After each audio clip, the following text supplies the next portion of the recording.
Pode um cristão ser esquerdista? Raymond Aron responde. Vamos discutir um pouquinho sobre isto?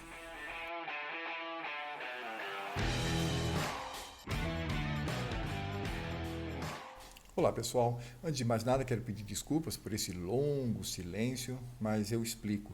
Eu e minha família fomos para Michigan no final do ano passado e lá contraímos a Covid-19. Isso criou muito transtorno para o nosso retorno ao Brasil, mas graças a Deus tudo foi resolvido e estamos aqui de volta e o nosso vídeo assume a sua normalidade.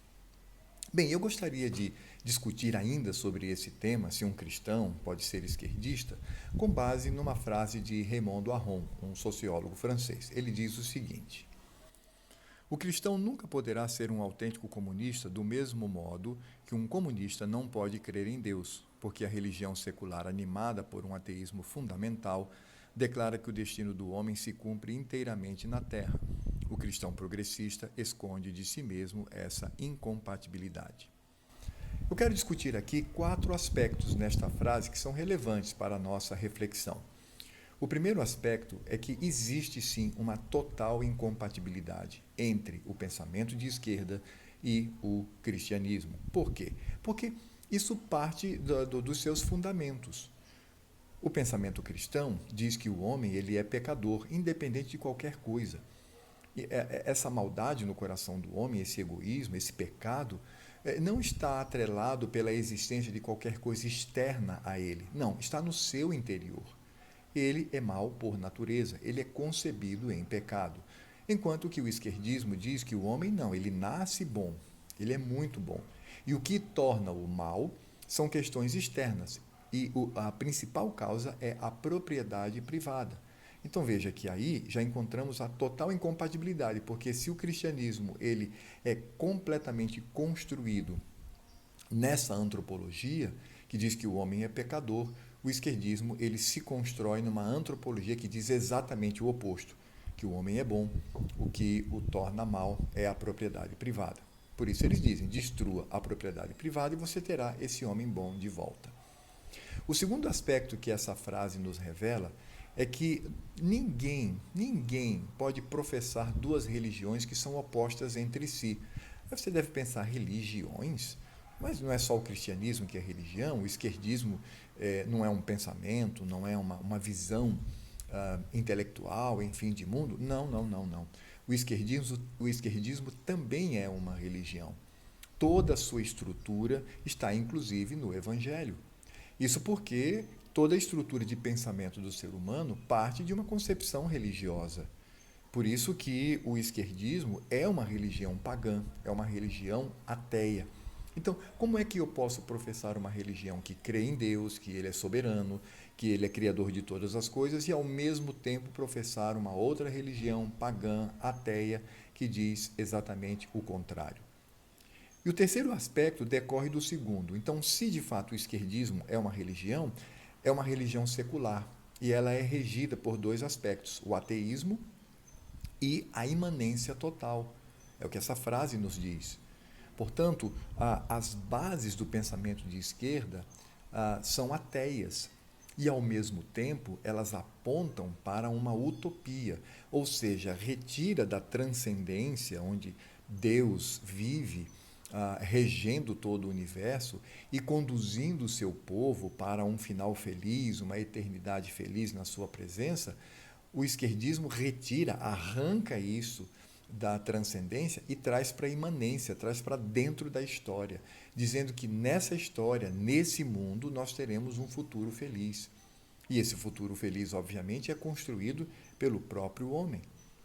Por isso que não há como eu acreditar nos 2 aspectos. Ou eu penso que esse mundo vai de mal a pior, ou como diz João na sua primeira epístola, o mundo jaz no maligno e não há nada a oferecer no futuro, e ao mesmo tempo crendo que o melhor está na espiritualidade e na eternidade, ou eu creio assim, ou então eu terei uma total incompatibilidade dentro das minhas crenças.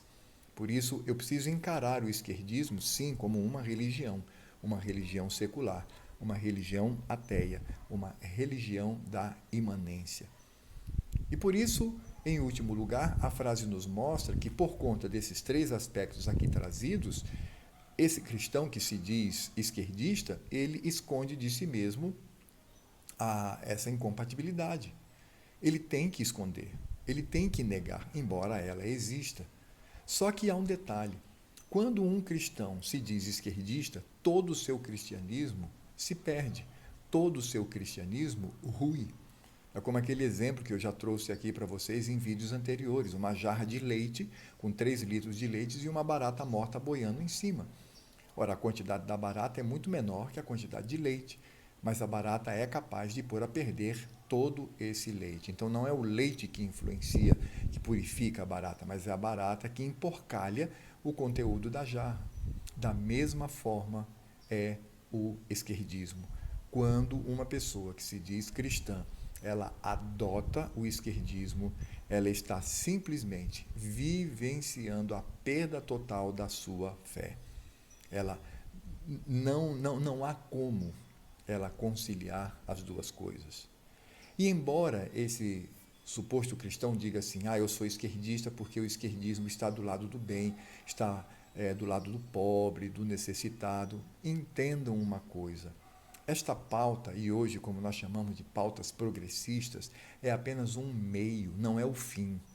O fim é a destruição da propriedade privada e da liberdade, tanto individual como de esferas sociais, em nome de um projeto, um projeto absoluto, um projeto coletivista. Esse é o fim. Essa é a meta.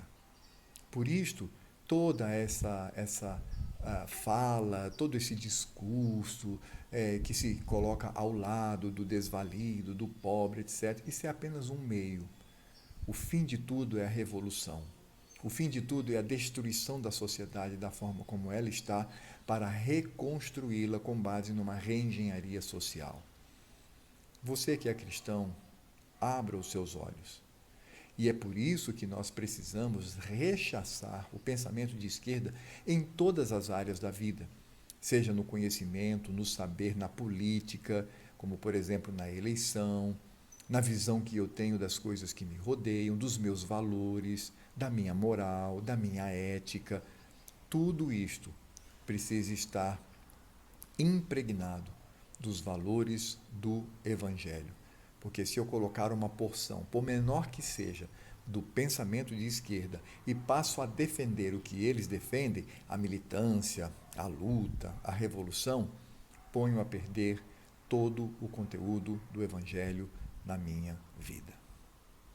Bem, muito obrigado por ter me acompanhado até aqui. Você que ainda não é inscrito no canal, se inscreva aqui embaixo, aperte o sininho, faça comentários, diga o que você pensa acerca deste assunto e, por favor, compartilhe esse vídeo o máximo possível. Se você quiser, também é convidado a participar das minhas outras páginas sociais, né? Instagram, Facebook, enfim. Você é muito bem-vindo a estar comigo nessa jornada. E até a próxima.